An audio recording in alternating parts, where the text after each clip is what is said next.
Alright guys, so summer is here, which means baby season has arrived. So with baby season being here, we have so many babies and we're going to show you how we keep them here. Blue-tongued skinks, crested geckos, gargoyle geckos, leachianes, and more.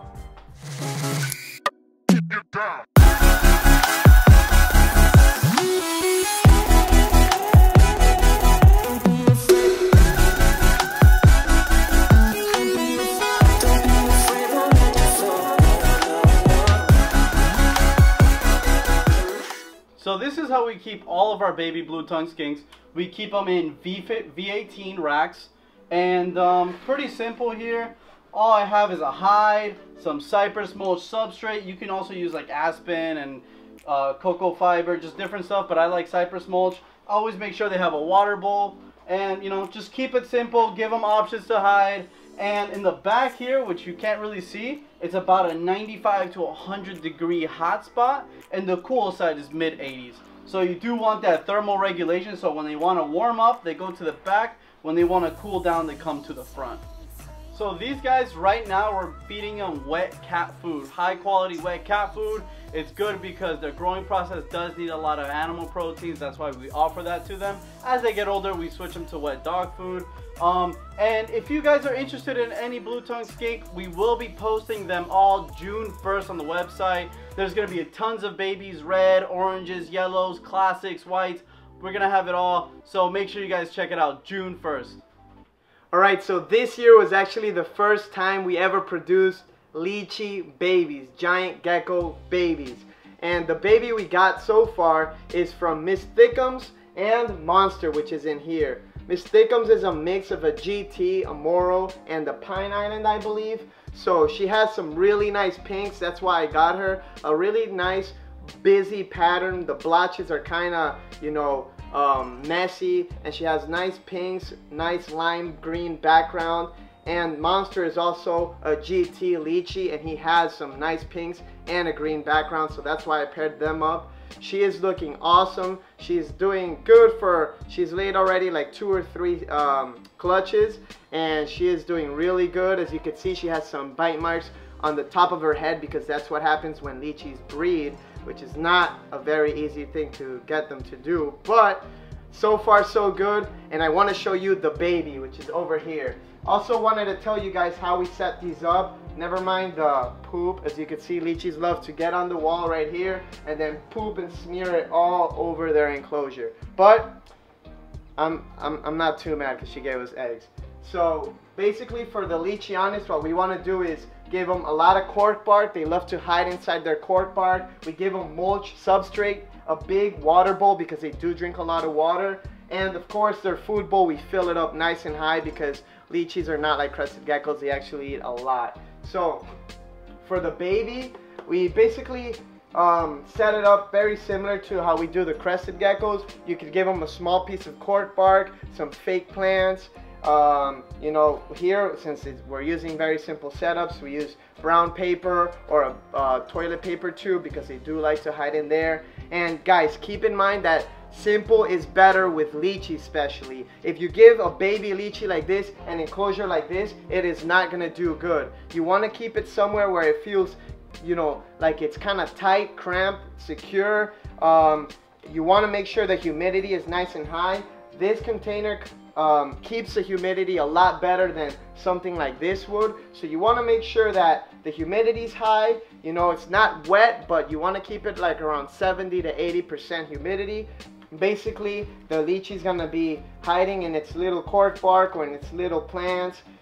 As it gets older, you want to give it bigger pieces of cork bark and slowly upgrade it, you know. If you move this baby Leachie, when it hits, you know, 15 grams to something like this, it's not gonna eat. You gotta move it to something a little bit bigger, make sure it's comfortable, kind of leave it alone, and then so on and so forth until they get to a bigger size. Alright, so this is Monster. We've had him since he was a tiny little baby, and the reason we called him Monster is because as a baby he would growl at us, he would try to bite us, and we actually were pretty scared of him, but now he's actually a big sweetheart. He doesn't really try to bite anymore. And this is Miss Thickums. She is really thick, as you can see. She has an awesome coloration, and she is also We've had her since she was a lot younger, but I got her pretty much as like a big juvenile, and now she is breeding for us. So we're happy that these guys produced our first baby Leachie, and we got babies from Shrek coming soon. We got a couple eggs. Leachies do like to leap from time to time, but good thing that they're tough little creatures. Ooh, look at that shirt! Available only for our Patreons and people who purchase a Lily White. Sexy ass shirt. Alright, so a project that we've been working with forever but haven't had many luck with babies until this year. Until I brought them. Is the fat-tailed geckos, African fat-tailed geckos. We have Oreos, we have Zulus, we have Melanistics, whiteouts, a bunch of cool stuff. Combos of some of those, of like double, triple. Look at this stuff. This is some of my favorite fat tails out there, the Oreo for sure. Yeah, so this girl is actually an Oreo whiteout, and she is one of our favorites. She's the sweetest when she's not wiggling around everywhere. But she actually had some eggs. Now we're gonna show you some of those babies, and those babies will also be posted on June 1st on the website for anybody that's looking for fat tail morphs. We're gonna have a lot of cool stuff, even some normals. So stay tuned for that. But she's amazing. This is a striped whiteout het Oreo Zulu. That's a male, and the female here, well, she's just an Oreo. An Oreo is basically an axanthic. So this is a baby Melanistic African fat-tailed gecko. Another name for it is albino. So we like to keep them simple and similar to the blue-tongued skinks because these guys do like it a little bit higher humidity. We like to use cypress mulch bottom, a hide either like this or maybe like cork bark or something, you know, they can hide in. They also like to burrow, so they'll do either or. It's good to give them options. And I always make sure all the animals have water bowls, you know, so they always have access to fresh water. Whenever they want to drink, boom, they'll get to it. There's some holes for ventilation because these guys are in a rack, but not too many because, like I said, they do like it a little bit higher humidity. But as you can see, we like to keep things nice and simple. It seems to be that's what does the best. Simpler usually is better, especially for babies. And we'll have plenty of African fat tails available June 1st. So be the first one on June 1st. Alright, so this one here is actually one of my favorite morphs. It's a whiteout Oreo. So the whiteout adds a bunch of cool patterns and white, obviously, to the African fat-tailed geckos. And the Oreo is basically an axanthic, so it mutes out any yellow or red pigment. And look at this thing, it's about to hunt in front of our eyes, maybe not. But these are some of my favorite African fat tails because they look so clean. And as you can see, just the whiteout goes so well with the Oreos because the Oreos by themselves look kind of brownish, kind of dirty sometimes. But when you put the whiteout in there with the Oreos, you get a clean white, clean animal that looks just like that. And this thing is only going to get better as it gets older. So we're excited to watch it grow or to sell it to somebody that is going to obviously, you know, take good care of it and watch it grow and send us updated pictures. And like Manny said earlier, we like the mulch because it retains the humidity a little bit better. Leopard geckos we usually house with like a paper towel substrate, but for the African fat tails we'll use mulch or soil as you've seen in some of the adult setups. And this holds the humidity better.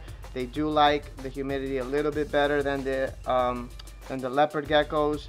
And the cool thing about the African fat-tailed geckos is they tend to be a little bit more calm, especially as babies, than the leopard geckos. When you open up the leopard gecko rack, you're gonna see these things scream at you. Well, the leopard geckos. How do they scream?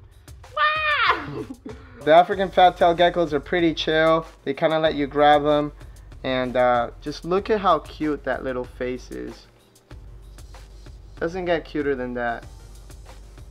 Looks like a little alien. Alright, so this is one of the other morphs we work with, and these are called the Zulus.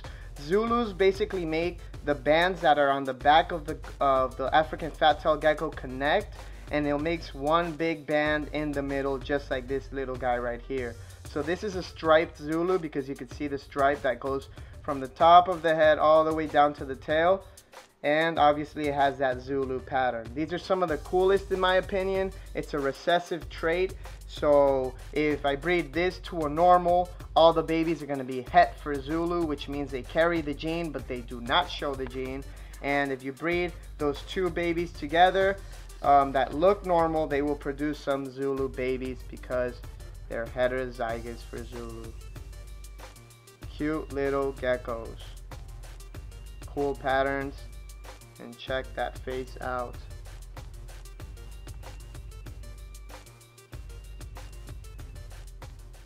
Alright guys, that wraps up another video. Thank you guys for watching. I hope you enjoyed some of the babies we showed you. And remember, make sure you follow us on Instagram, Snapchat, Facebook, Twitter, YouTube. Subscribe. You know, we post a bunch of individual content on all those platforms, so make sure you follow us if you like our content. Also, all the babies that we showed today will be available June 1st. We're gonna upload all that stuff to the website: fat tails, blue tongues, leachies, geckos, everything. So make sure you check that out. Also, let us know what you guys want to see next in the future videos. We're not running out of ideas, but sometimes, you know, it gets so hectic here that we got to make these quick vlogs. But I know a lot of people love the vlog, especially when we show a lot of our setups and stuff. So I figured we would do that for you guys. Let us know what you want to see in the future. Thank you guys for watching. If you want to support us on Patreon, go ahead and do that. The link is down below in the description. What am I forgetting? USARK, man. USARK. USARK. If you want to support your right to own reptiles, make sure every now and then you check out what USARK is up to. Donate some money to them. They're the ones who make sure that we are able to keep reptiles in the United States of America. You want your freedom, you know, make sure that you stay in touch with what's going on with the laws. Thank you guys so much, and we'll see you guys next week.